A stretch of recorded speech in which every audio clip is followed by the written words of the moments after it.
राधे राधे। आज मैं श्रीमद् भगवद गीता यथारूप के चौथे अध्याय से 8वां श्लोक हम सब के कल्याण की प्रार्थना के साथ पढ़ूंगी। ओम श्री परमात्मने नमः। श्रीमद् भगवद गीता अथ चतुर्थोऽध्यायः। अगर मुझसे पढ़ने में या समझने में कुछ गलती हो जाए तो मैं केवल भगवान की ही मंदबुद्धि बालिका हूँ, ऐसा जानकर प्रभु मुझे बहुत क्षमा करें। चौथा अध्याय दिव्य ज्ञान योग 8वां श्लोक।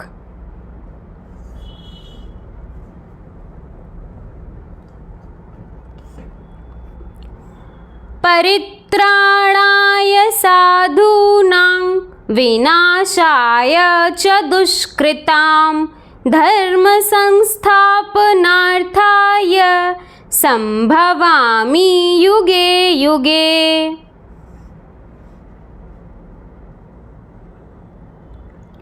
भक्तों का उद्धार करने, दुष्टों का नाश करने तथा धर्म की फिर से स्थापना करने के लिए मैं हर युग में प्रकट होता हूँ। तात्पर्य: भगवद गीता के अनुसार साधु पवित्र पुरुष कृष्ण भावना भवित व्यक्ति है। अधार्मिक लगने वाले व्यक्ति में भी यदि पूर्ण कृष्ण चेतना हो तो उसे साधु समझना चाहिए। दुष्कृताम उन व्यक्तियों के लिए आया है जो कृष्ण भावनामृत की परवाह नहीं करते। ऐसे दुष्कृताम या उपद्रवी, मूर्ख तथा अधर्म व्यक्ति कहलाते हैं, भले ही वे सांसारिक शिक्षा से विभूषित क्यों ना हो। इसके विपरीत यदि कोई 100% कृष्ण भावनामृत में लगा रहता है तो वह विद्वान या सुसंस्कृत ना भी हो, फिर भी वह साधु माना जाता है।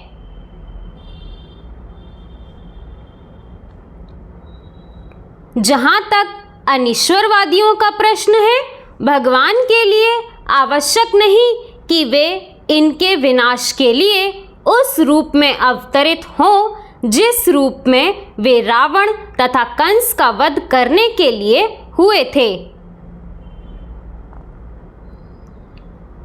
भगवान के ऐसे अनेक अनुचर हैं जो असुरों का संहार करने में सक्षम हैं, किंतु भगवान तो अपने उन निष्काम भक्तों को तुष्ट करने के लिए विशेष रूप से अवतार लेते हैं जो असुरों द्वारा निरंतर तंग किए जाते हैं। असुर भक्त को तंग करता है, भले ही वह उसका सगा संबंधी क्यों ना हो। यद्यपि प्रहलाद महाराज हिरण्यकश्यपु के पुत्र थे, किंतु तो भी वे अपने पिता द्वारा उत्पीड़ित थे। इसी प्रकार श्री कृष्ण की माता देवकी यद्यपि कंस की बहन थी, किंतु उन्हें तथा उनके पति वासुदेव को इसीलिए दंडित किया गया था क्योंकि उनसे श्री कृष्ण को जन्म लेना था। अतः भगवान कृष्ण मुख्यतः देवकी के उद्धार करने के लिए प्रकट हुए थे, कंस को मारने के लिए नहीं। किंतु ये दोनों कार्य एक साथ संपन्न हो गए। अतः यह कहा जाता है कि भगवान भक्त का उद्धार करने तथा दुष्ट असुरों का संहार करने के लिए विभिन्न अवतार लेते हैं। कृष्णदास कविराज कृत चैतन्य चरितामृत के निम्नलिखित श्लोकों से अवतार के सिद्धांत का सारांश प्रकट होता है।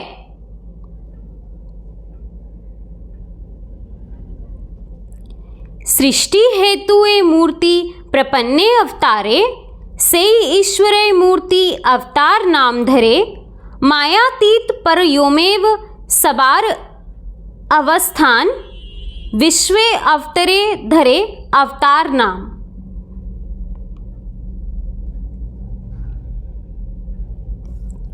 अर्थात अवतार तथा ईश्वर का अवतार भगवत धाम से भौतिक प्राकट्य हेतु होता है। ईश्वर का वह विशिष्ट रूप जो इस प्रकार अवतरित होता है अवतार कहलाता है।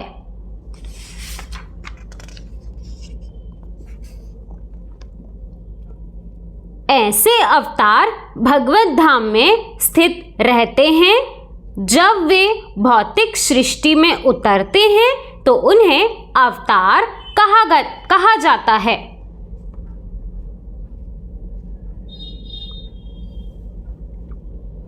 अवतार कई तरह के होते हैं, यथा पुरुषावतार, गुणावतार, लीला अवतार, शक्यावतार, मनवंत अवतार तथा युगा अवतार। इन सब का इस ब्रह्मांड में क्रम अनुसार अवतरण होता है, किंतु भगवान श्री कृष्ण आदि भगवान हैं और समस्त अवतारों के उद्गम हैं। भगवान श्री कृष्ण शुद्ध भक्तों की चिंताओं को दूर करने के लिए विशिष्ट प्रयोजन से अवतार लेते हैं, जो उन्हें उनकी मूल वृंदावन लीलाओं के रूप में देखने के लिए उत्सुक रहते हैं। अतः कृष्ण अवतार का मूल उद्देश्य अपने निष्काम भक्तों को प्रसन्न करना है।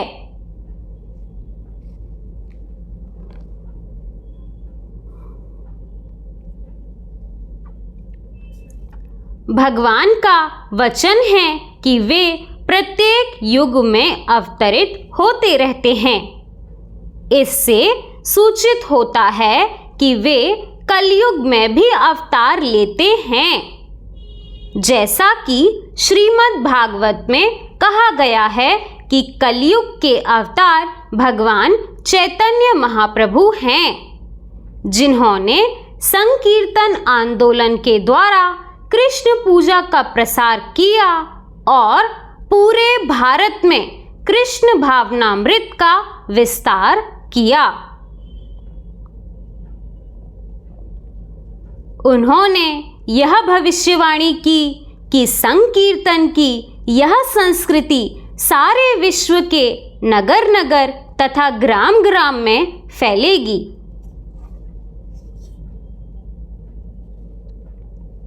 भगवान चैतन्य को गुप्त रूप में किंतु प्रकट रूप में नहीं, उपनिषदों, महाभारत तथा भागवत जैसे शास्त्रों में गुह्यम अंशों में वर्णित किया गया है। भगवान श्री कृष्ण के भक्तगण भगवान चैतन्य के संकीर्तन आंदोलन द्वारा अत्यधिक आकर्षित रहते हैं।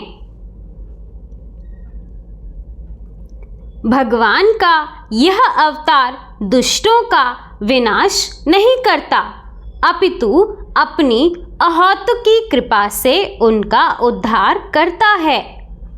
राधे राधे।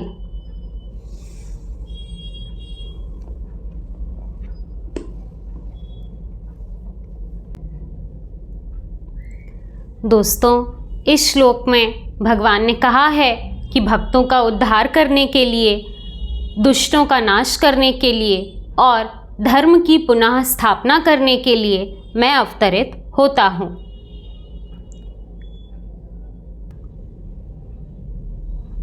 भगवान अपने सभी भक्तों से बहुत प्रेम करते हैं, इसीलिए उन्हें भक्तवत्सल कहा जाता है। केवल प्रहलाद महाराज के लिए उन्होंने नरसिंह अवतार लिया और जो इतने सौम्य स्वभाव के हैं शांताकारम जिन्हें कहा जाता है, जब वो देखते हैं कि उनके भक्त पर इतना अत्याचार किया और उसे उत्पीड़ित किया, तो वो एकदम क्रोधित हो जाते हैं और हिरण्यकश्यप को बहुत निर्ममता से मारते हैं।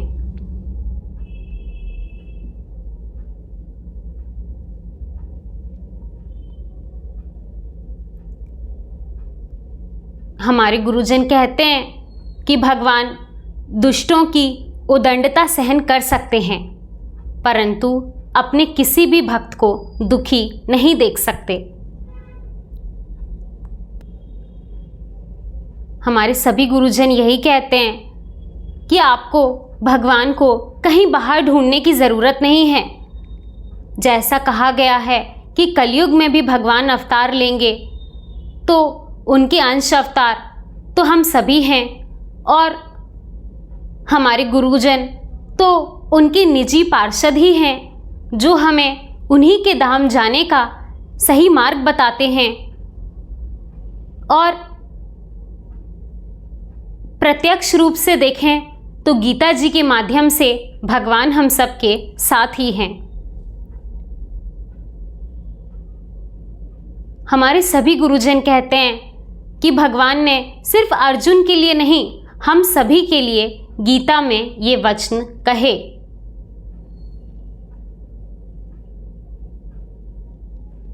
जैसे पहले अध्याय में ही भगवान जब अर्जुन कहते हैं कि दोनों सेनाओं के बीच में रथ को लेकर चलो, तब भगवान कहते हैं कि देखो अर्जुन, दोनों ही तरफ तुम्हारे अपने ही लोग खड़े हैं। ऐसा सुनकर अर्जुन एकदम भ्रमित हो जाते हैं और मोहग्रसित होकर कहते हैं कि मैं युद्ध नहीं करूँगा। इसमें भी भगवान की कोई लीला थी, जो पहले वो अर्जुन को मोह में लगाते हैं और उसके बाद गीता जी में अपने वचन कहकर उसका और पूरे जगत का कल्याण करने वाली बातें कहते हैं।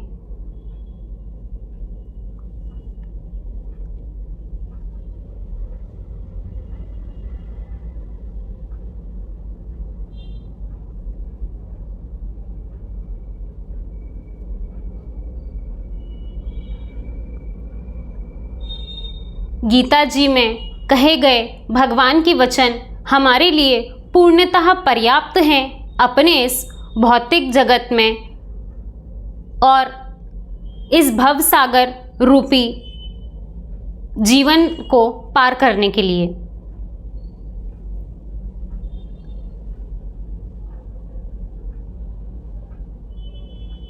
तात्पर्य में बहुत सुंदर बात कही गई है कि कलयुग में भी भगवान का अवतार हुआ था, जो कि महाप्रभु चैतन्य महाप्रभु के रूप में भगवान ही अवतरित हुए थे। उन्हीं ने कलयुग में जो सबसे आसान रास्ता हो सकता है एक व्यक्ति के लिए भगवान तक पहुंचने में, वो है संकीर्तन यज्ञ, जो हरे कृष्णा महामंत्र स्वामी जी ने हमें वरदान के रूप में दिया है। बस ये मंत्र ही हमारा उद्धार करने के लिए पर्याप्त है।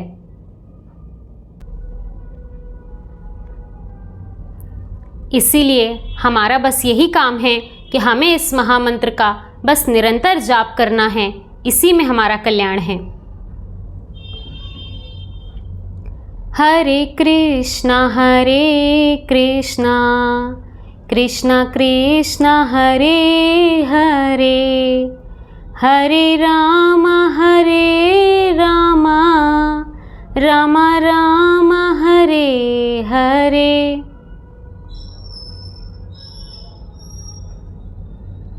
इसी तरह भगवान की कृपा हम सब पर बनी रहे। राधे राधे।